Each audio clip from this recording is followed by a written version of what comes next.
We just can't wait here like this. I was pretty close to my wit's end. The fact that Mark didn't seem bothered by any of it only added to my stress. I don't want the rest of this to be any more difficult than it already has been. He put on his best J.C. Penney catalog pose and displayed how badly his leather jacket had been shredded. We put it in the car once, we find a buyer, then we take him out again. Job done. Admittingly, he was right. The last thing I wanted to do was escort our unwilling passenger into our lab, put him in a holding cell, and then repeat the process later. I had my own shredded clothing, and while the superglue did wonders on our lacerations, the itching was unbearable. As Mark sat down on the rear bumper of the car, the entire vehicle began bouncing up and down. "Give it a rest," he yelled before beating on the trunk.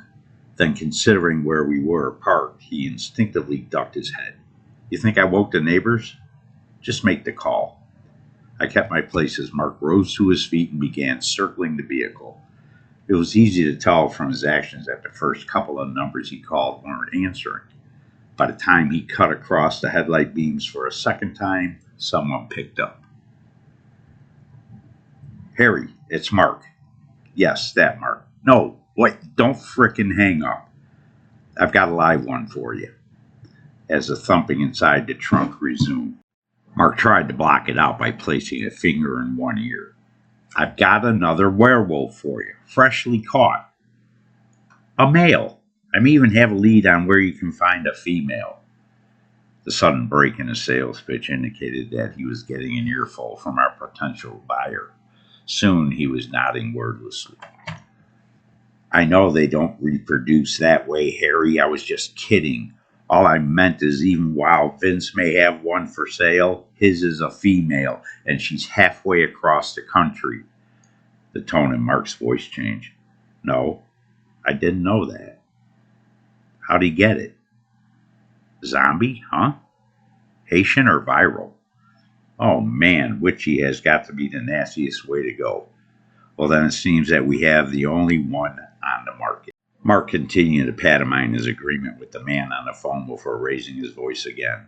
"That last one we delivered was not defective, Harry, because they're only werewolves, like one night a month. It's a full moon thing, you know that."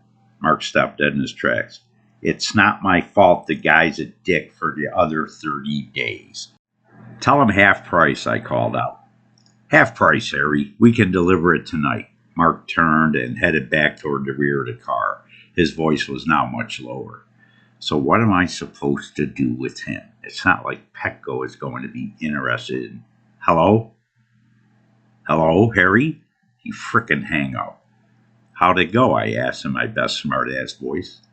"Funny guy," Mark responded, just as the night went from red to black. "I think he found a wire to your taillights."